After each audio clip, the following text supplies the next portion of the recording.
Good morning. B Ed second year की online class history pedagogy में आपका स्वागत है। आज हम हिस्ट्री पेडागोजी की ऑनलाइन क्लास के अंतर्गत पढ़ेंगे इतिहास शिक्षक का व्यावसायिक विकास के संदर्भ में हमारा प्रकरण है इतिहास शिक्षण में संगोष्ठी या विचार गोष्ठी। तो संगोष्ठी या विचार गोष्ठी एक ऐसी प्रवृत्ति है जिसके द्वारा चिंतन के स्तर को अधिगम के लिए अंतर प्रक्रिया की परिस्थिति के द्वारा उत्पन्न की जा सकती है और छात्रों में विचार गोष्ठी की प्रवृत्ति के प्रयोग करने से उनमें विभिन्न प्रकार के विषयों से संबंधित प्रकरणों का चयन करना होता है। जो व्यक्ति उस प्रकरण पर अपना प्रपत्र तैयार करता है और उस प्रपत्र को संगोष्ठी में बोलता है वो व्यक्ति क्या कहलाता है, वक्ता कहलाता है। इस प्रकार से इस संगोष्ठी का आयोजन होता है वो विभिन्न प्रकार से कक्षा कक्ष के तथा विभाग द्वारा महाविद्यालय या विश्वविद्यालय के स्तर पर शोध संस्थानों में किया जाता है और किया जाता है जिसे हम इसका आयोजन सप्ताह में भी किया जाता है, त्रिमाह में भी किया जाता है और साल के अंदर भी एक या दो बार किया जाता है। इस प्रकार से संगोष्ठी के द्वारा विभिन्न प्रकार के विषयों पर वार्ता की जाती है और विभिन्न प्रकार के संगठनों के द्वारा विभिन्न प्रकार की जो वार्ता के द्वारा विभिन्न प्रकार के विषय के अंतर्गत आने वाली समस्याओं को संगोष्ठी कार्यक्रम के माध्यम से दूर की जाती है। इस प्रकार से जैसे हमारे देश के अंदर राष्ट्रीय शिक्षा अनुसंधान एवं प्रशिक्षण परिषद सभा द्वारा विश्वविद्यालय अनुदान आयोग आदि ये क्या है, संगोष्ठी आयोजन करवाने वाली संस्था है। इसके अंतर्गत संगोष्ठी के निम्नलिखित उपयोग है वह इस प्रकार से है आपके सामने। इसके अंतर्गत संगोष्ठी का पहला उपयोग है शिक्षा के ज्ञानात्मक या भावनात्मक उद्देश्यों की पूर्ति करना।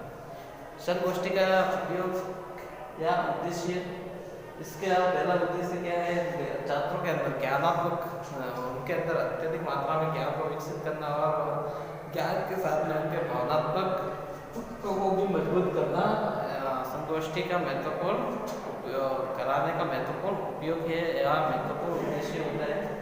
लक्ष्य प्रजातांत्रिक मूल्यों का विकास। संगोष्ठी के आयोजन के पीछे छात्रों के अंदर प्रजातांत्रिक विचारों या प्रजातांत्रिक मूल्यों का भी महत्वपूर्ण विकास होता है। छात्र स्वतंत्र होकर किसी भी विषय पर अपना उद्बोधन है वो दे सकते हैं अथवा वे खुले विचारों के माध्यम से अपनी बात को आगे रख सकते हैं। इस प्रकार से संगोष्ठी के द्वारा प्रजातांत्रिक मूल्यों का भी विकास किया जा सकता है।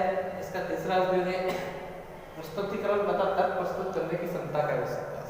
संगोष्ठी के माध्यम से छात्र इस प्रकार से ऐसी जानकारी सीखता है कि उसे अपने विचार को किस प्रकार से प्रस्तुत करना है और कैसे तर्क के साथ में अपनी बात को आगे वाले लोगों के सामने रखनी है। इस प्रकार से छात्रों के अंदर प्रस्तुतिकरण और तर्क प्रस्तुत करने का भी विकास होता है और वे किसी भी बात पर उसकी अच्छाई या बुराई के बारे में अपने विचार है वो रख सकते हैं। फिर नेक्स्ट है उत्तम आदतों का विकास। संगोष्ठी के द्वारा छात्रों के अंदर उत्तम आदतों का विकास होता है, जैसे उनके अंदर स्वाध्याय की भावनाओं को विकसित किया जाता है जिसके द्वारा वे किसी भी विषय पर अपना टॉपिक चुनते हैं और उसके अंदर आने वाली समस्याओं को स्वयं ही हल करना सीखते हैं। फिर नेक्स्ट है छात्रों के जीवन में तन्मयता का भाव जागृत करना। संगोष्ठी के आयोजन के पीछे आयोजन का महत्वपूर्ण उपयोग ये है कि संगोष्ठी के द्वारा छात्रों में तन्मयता का भाव जागृत होता है, जिससे छात्र को किसी भी प्रकरण पर बोलने के संबंध में टॉपिक दिया जाता है उस पर वह अपने तन में एकाग्रचित होकर उस प्रकरण पर कार्य करता है और इस प्रकार से छात्रों के अंदर तन्मयता एकाग्रचित्तता आदि का भाव जागृत हो जाता है। नेक्स्ट है शिक्षार्थी केंद्रित प्रवृत्ति। ये संगोष्ठी होती है ये शिक्षार्थी केंद्रित प्रवृत्ति होती है क्योंकि संगोष्ठी के आयोजन का महत्वपूर्ण उद्देश्य ये होता है कि ये शिक्षार्थियों को हित में रखकर ही इसका आयोजन किया जाता है, तो ये शिक्षार्थी केंद्रित प्रवृत्ति कहलाती है। फिर नेक्स्ट है स्वतंत्र अध्ययन को प्रोत्साहन। संगोष्ठी के द्वारा जो छात्रों का अध्ययन है उसको एक स्वतंत्र अध्ययन के रूप में उसको प्रोत्साहित किया जाता है। छात्र स्वतंत्र होकर अपने अध्ययन के प्रति रुचिकर होकर अध्ययन करता है। इस प्रकार से उसके ऊपर किसी भी प्रकार का दबाव है वो नहीं होता है। ऐसी स्थिति में छात्र स्वतंत्र होकर किसी भी विषय पर अपने तर्क एवं प्रस्तुत कर पाएगा और स्वतंत्र रूप से अध्ययन वो कर पाएगा। इस प्रकार से संगोष्ठी उपयोग के द्वारा स्वतंत्र अध्ययन की प्रवृत्ति को प्रोत्साहित किया जाता है।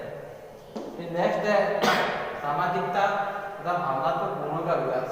संगोष्ठी के आयोजन के द्वारा छात्रों के अंदर सामाजिकता का विकास होता है।